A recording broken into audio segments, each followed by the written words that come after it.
Hello everyone, part 6 on these, which is purely going to be me going through all the measurements that I've taken now that these are finished. I still have the covers to do.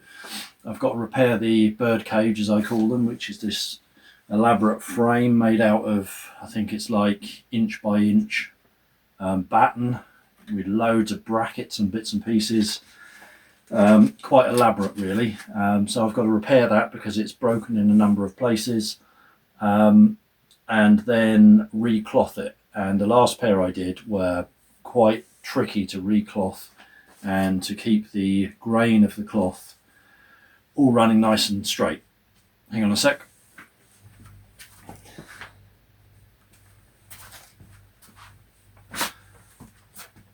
So I'm not particularly looking forward to that job, but there we go. And then after that, they are completely finished. When the covers are back on, I will run a load of test tones just to make sure those covers don't vibrate at all.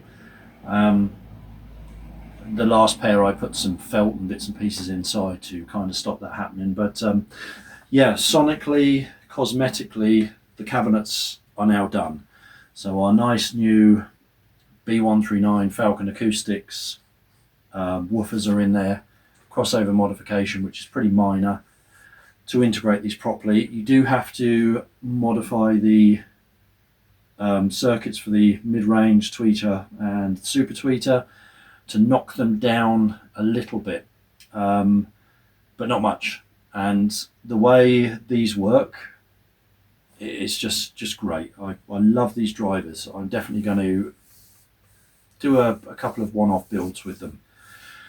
So yeah, stay tuned for that. A lot of people have asked in the comments what I think of the sound of these, and I'll try and answer that. It's difficult to get a really good representation of how these sound because really and truly I don't have a big enough room to put them in. The last pair I had, I put them in our lounge, which is about 5.5 or 6 meters by, I think it's 4.5. Sorry, I thought I was going to sneeze.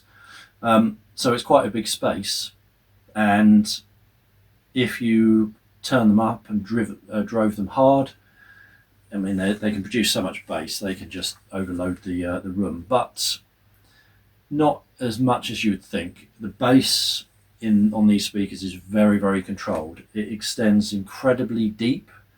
I think the line is tuned to like 20 hertz, something like that. But because you've got multiple drivers, so 4 woofers and 2 mid-bass drivers, 2 tweeters and the super tweeter, the sound they produce is very detailed, very accurate. When we go through the measurements, you'll see how smooth it is as well. But there's an effortless sound. They're just completely effortless in the sound they produce. It's easy for them, and because of that, even at sort of higher volume, everything's just so clean sounding. They just do everything very well, almost laid back but detailed, very revealing. Surprising how well these image. A lot of people go on about big baffled speakers can't image and that kind of thing. It's about so much more than that. It's more to do with timing. That's how we perceive where the sound is coming from in space, the time it takes for the sound to arrive at this ear compared to this ear, the sound reflections and bits and pieces. And these image incredibly well. Vocal range on these is lovely. The body to the sound, without being bloated or over bassy, they just have such a presence about them. They're really good. These are modified to be tri-wireable. I believe my client is going to be driving the woofers with an amp kind of suited to bass really, a separate amp for the mid-bass drivers and a separate amp to do the tweeter and super tweeter. I think he's using valves on the top end. I'm not too sure, but originally these are bi-wireable, and I think that's good. Personally, if I was running these, I would want to run this section separate to this section, So I think with these speakers, biamping would be a good thing, because I think having the ability to tune the level the woofers play at, which is they're kind of subwoofers almost really, would be a really, really good thing. This section plays crossover points about 250, 300 hertz, so this section plays quite low, and these are dealing with the kind of problematic area in your room where you'd have room modes. So being able to control these separate to the front would be really good. Anyway, they sound fantastic. Even playing them in the workshop, they're just so effortless to listen to, so enjoyable. Really, really good. I get it. I wouldn't own a pair of these. Even if I had the space, I don't think I would own a pair. They're not my kind of speaker, but I completely get it. I really do. And these are probably worth a good whack of money now. I think you'd be spending a fortune to get close to them. I really do. And they're pretty much, they've turned out almost like new. We've got rebuilt tweeters with new ferrofluid. Mid-bass drivers are perfect. They well match each other impedance and sonically. Super tweeters are repaired, brand new woofers, crossovers, complete new crossover components. A couple of the inductors have been replaced. New wiring, new binding posts, all the insulation inside rejigged and put back in. They're really good. Right, I'm going to shut up. I'm going to hopefully put the measurements up next to me as I talk about them. I might have to get my daughter to help me with the editing to do that, because she uses CapCut quite a lot, and that's what I'll edit this on, because I know you can do that. And I want to start using that software more, because it's pretty good by all accounts. Yeah, strange me asking my daughter to help me with that. I can remember years ago when I was young, helping older family members and friends set up videos and TVs and stereos and bits and pieces, and yeah, now I'm that older uncle. Right, so first of all, I'm going to put up a on-axis comparison of both speakers, and you'll see how closely matched they are. A dB at the most, half a dB.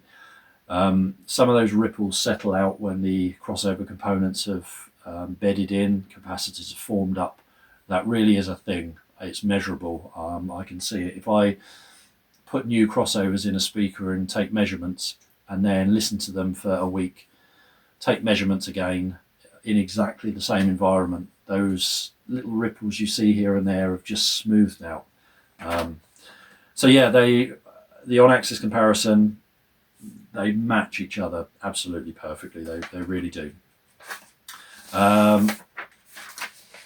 Next, I'm going to put up the crossover points. So this is acoustically measured where the drivers cross over to each other. So you'll see the large woofers cross to the mid-bass drivers at around 300 hertz. And these don't play so much into the mid-band, which the other drivers do. I roll these off a little bit earlier because I can, and I think with these, the lower mid-band, lower mid-bass area is cleaner. But I can't sort of confirm that, because every time I have a pair of these here, the woofers are knackered. So I can't get a comparison, but I know how good these sound. So you'll see that the mid-bass drivers are playing all the way up to about 2.5K is the crossover point to our tweeters. And then obviously I can't separate out the super tweeter from the tweeters, but you can see how nicely that integrates and extends up. So yeah, my crossover points are about 300 hertz and 2.5 kilohertz, something like that. So really good. Vertical measurements, which I put up now, they stay pretty consistent as long as you don't go too much above or below super tweeter. I've mentioned this a number of times. 10 degrees is fine. Obviously, the further you are away from the speaker, the less of an issue that's going to be anyway. But if you go too far up, you get this big suck out, which is the turquoise line at around 10k, something like that, because there is some comb filtering that will go on between these. As I mentioned before, what they don't do is roll these tweeters off at the top, and this has only got first order slope, so they blend a little bit too much, really. I'm sure that could be improved on, but that's not what I'm here to do. If we have a look at the horizontal measurements, this is where these excel, moving left to right. I've gone as far as 35 degrees, which is really off axis. I mean, look how beautiful they are. I would listen to these just firing straight ahead with a bit of distance between them. And in all honesty, the more horizontal you go off axis, the smoother they get. If you look at the 25 degree and 35 degree lines, they're almost flat. They really are.